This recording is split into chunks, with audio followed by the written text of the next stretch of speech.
হযরত ইব্রাহিম আলাইহিসসালামের ধর্ম নিয়ে ইহুদি এবং খ্রিস্টানদের সাথে মতবিরোধ। ইহুদি এবং খ্রিস্টানরা তারা এই কথা দাবি করে যে তারা ইব্রাহিম আলাইহিসসালামের অনুসারী। মানে ইব্রাহিম আলাইহিসসালাম যে দিন ধর্মের মধ্যে ছিল, খ্রিস্টানরা বলে আমরা সেই দিন ধর্মের মধ্যে আছি, আবার ইহুদিরাও বলে যে না আমরাও সেই দিন ধর্মের মধ্যে আছি। এজন্য আল্লাহ তাআলা বলতেছেন, ইয়া আহলাল কিতাবে, হে আহলে কিতাবগণ, লিমা তুহাজ্জুনা ফি ইব্রাহিমা, তোমরা কেন জড়গা বিবাদ করতেছ ইব্রাহিম আলাইহিসসালামের ব্যাপারে। ইব্রাহিম আলাইহিসসালামের ব্যাপারে তোমরা একে অপরের সাথে এভাবে কেন জড়গা বিবাদ করো। ওয়ামা উনজিলাতিত তাওরাত ওয়াল ইনজিল, অথচ আমি তাওরাত এবং ইনজিল নাজিল করেছি ইল্লা মিন বাদি, তার অনেক পরে। আমি তাওরাত এবং আল্লাহ তাআলা বলতেছেন আমি তাওরাত এবং ইনজিল নাজিল করেছি ইল্লা মিন বাদি, ইব্রাহিম আলাইহিসসালামের অনেক পরে। তাহলে তোমরা এই কথা কিভাবে বলো যে তোমরা ইব্রাহিমের অনুসারী, অথচ ইব্রাহিম আলাইহিসসালামের জমানায় ইহুদি ছিল না, খ্রিস্টান ছিল না, এগুলা কোনো দিন ধর্ম ছিল না। ইহুদি ধর্মের উৎপত্তি হয়েছে হযরত ইব্রাহিম আলাইহিসসালামের ওফাতের 1000 বছর পরে, আর খ্রিস্টান ধর্মের উৎপত্তি হয়েছে হযরত ইব্রাহিম আলাইহিসসালামের ওফাতের 2000 বছর পরে। যে এত দীর্ঘ সময়ের পরে 1000 বছর পরে আসছে ইহুদি ধর্ম, আর 2000 বছর পরে আসছে খ্রিস্টান ধর্ম। কিন্তু এখন ইহুদি খ্রিস্টানরা বলে যে আমরা ইব্রাহিমের অনুসরণ করি, তাহলে এটা সম্পূর্ণ মিথ্যা কথা না?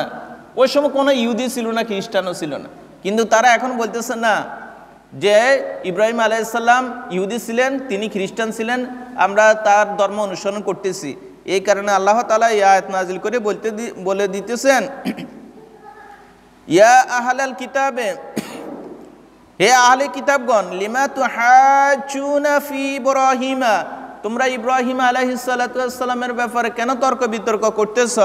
ওয়ামা উনজিলাতিত তাওরাত ওয়াল ইনজিল, অথচ আমি তাওরাত এবং ইনজিল নাজিল করেছি ইল্লা মিন বাদি, ইব্রাহিম আলাইহিসসালামের অনেক পরে আমি এই তাওরাত এবং ইনজিল নাজিল করেছি। তাহলে তোমরা কিভাবে বলো ইব্রাহিম আলাইহিসসালাম ইহুদি ছিল, ইব্রাহিম আলাইহিসসালাম খ্রিস্টান ছিল। এরকমের তোমরা বলা তো সম্পূর্ণ মিথ্যা, একটা মিথ্যা অপবাদ দিতেছ, আর নিজেদেরকে মানে সাধু সাজানোর জন্য চেষ্টা করতেছ, অথচ তোমরা নিজেরাই একটা গোমরাহির মধ্যে, পথভ্রষ্টের মধ্যে লিপ্ত রয়েছে। এই জন্য আল্লাহ তাআলা এই কথাই বলতেছেন, আফালা তাআকিলুন, তোমাদের কি এই ব্যাপারে জ্ঞান বুদ্ধি নাই? তোমরা বুঝে এই ব্যাপারে একটু চিন্তা ভাবনা করতে পারো না? কোন জিনিসটা আসলে সত্য তোমরা এই জিনিসটা জানো, তোমাদের বিবেকের মধ্যে এটা নিলে তো বোঝা যায় যে ওই সময় তো কোনো ইব্রাহিম আলাইহিসসালামের জমানায় কোনো ইহুদি ধর্ম ছিল না, কোনো খ্রিস্টান ধর্ম ছিল না, অন্য কোনো এভাবে কোনো ধর্মই ছিল না। শুধু একমাত্র যারা মুশরিক তারা ছিল, আর ইব্রাহিম আলাইহিসসালাম একনিষ্ঠ এক আল্লাহ তাআলার ধর্মের প্রচার করেছেন, এটাই ছিল। ওই সময় এরকমের কোনো ইহুদি খ্রিস্টান এই কারণে ছিল না যে তোমরা জ্ঞান দ্বারা, বিবেক বুদ্ধি দ্বারা এটা একটু চিন্তা করো। হা আনতুম হাউলাই, আল্লাহ তাআলা আরো বলতেছেন এরা সেসব লোক যারা কি করে, হা আনতুম হাউলাই হাজাজতুম, যারা এইভাবে তর্ক বিতর্কে লিপ্ত হয়। কোন বিষয়? ফিমা লাকুম বিহি ইলমুন, তাদের যে ব্যাপারে জ্ঞান আছে সেই ব্যাপারে তারা তর্ক বিতর্ক লিপ্ত হয়। আচ্ছা, যার যে বিষয় জ্ঞান আছে সে যদি সে বিষয়ে তর্ক করে তাহলে এটা মানি নেওয়া যায়। হ্যাঁ, সে এ বিষয় বুঝে এ আলোকে সে তর্ক করতেছে, সঠিক দিন ধর্মের ব্যাপারে তার জ্ঞান আছে, সেই ব্যাপারে তর্ক করে, সেটা ভিন্ন বিষয়। কিন্তু আল্লাহ তাআলা বলতেছেন, ফালিমা তুহাজ্জুনা ফিমা লাইসা লাকুম বিহি ইলমুন, যার কোনো একবার জ্ঞানে নাই, বা যে ওই ব্যাপারে কোনো দিন ধর্মের ব্যাপারে বা তার কোনো জ্ঞানে নাই, সে যদি বিতর্ক করে, ওই বিষয়ে যদি তর্ক বিতর্ক করে, তাহলে যার জ্ঞান নাই সেইটা কিভাবে এভাবে তর্ক বিতর্ক করে। আল্লাহ তাআলা সেই কথাই বলতেছে। এখন ইহুদিরা এবং খ্রিস্টানরা তারা উভয়ে আল্লাহ রাসূলের কাছে আসি বলতেছে, আপনি কোন ইব্রাহিমের ধর্মের কথা বলতেছেন? আল্লাহ রাসূল যখন বলছে যে আমাদের জাতির পিতা হচ্ছে ইব্রাহিম আলাইহিসসালাম, আমরা তার অনুসরণ করি, এবং তাকে আমরা আমাদের পিতা হিসাবে গ্রহণ করি। কিন্তু কি ইহুদিরা বলতেছেন আপনি কি বলেন, আমরা তো ইব্রাহিম আলাইহিস সালামের দিন ধর্ম গ্রহণ করতেছি, তার ধর্মের উপরে তো আমরা আছি। ওই খ্রিস্টানরা একই বলে যে হে আল্লাহ রাসূল আপনি এটা কী বলেন, আমরা তো ইহুদি ধর্ম মানতে ইব্রাহিমের ধর্ম মানতেছি, আমরা তো সেটা একনিষ্ঠভাবে মানতেছি।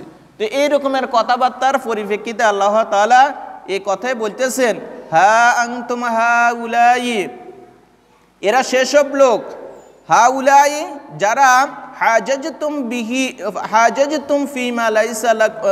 ফিমা লাকুম বিহি ইলমুন, যাদেরকে কিছু জ্ঞান দেওয়া হয়েছে সে আলোকে তারা তর্ক বিতর্ক করে।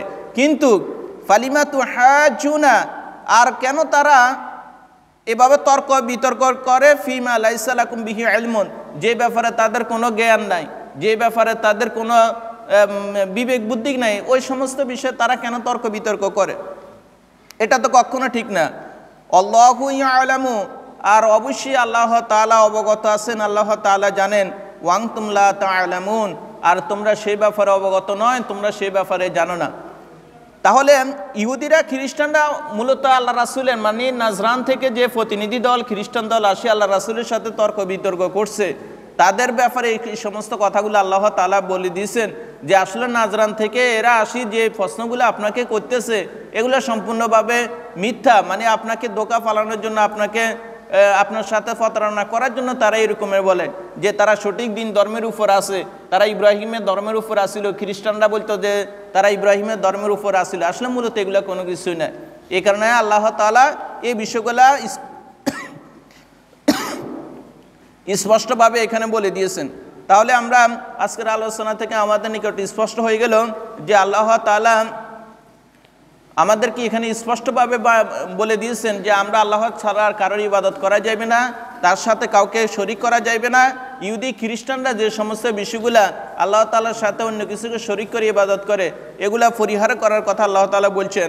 এবং ইব্রাহিম আলাইহিস সালামের ব্যাপারে যে তারা মিথ্যা অপবাদ দিয়েছে, এই আয়াতের মাধ্যমে আল্লাহ তাআলা সেটা প্রতিবাদ করেছেন যে ইব্রাহিম আলাইহিস সালাম কোনো ইহুদি ছিলেন না, খ্রিস্টানও ছিলেন না, তিনি একনিষ্ঠ একমাত্র ধর্মের অনুসারী ছিলেন, আল্লাহ তাআলার একনিষ্ঠ একজন বান্দা ছিলেন। এই কারণে আল্লাহ তাআলা এই আয়াতের মাধ্যমে বলে দিয়েছে ইহুদিরা আপনার নিকট যে কথা বলে এটা সম্পূর্ণভাবে মিথ্যা, আবার খ্রিস্টানরা যে কথাগুলো আপনার নিকট বলে যে তারা ইব্রাহিম ধর্মের অনুসারী এটাও সম্পূর্ণভাবে মিথ্যা। আল্লাহ পাক আমাদের সকলকে বুঝার এবং আমল করার তৌফিক দান করুন, আমিন। ওয়া মা তৌফিক ইল্লা বিল্লাহ।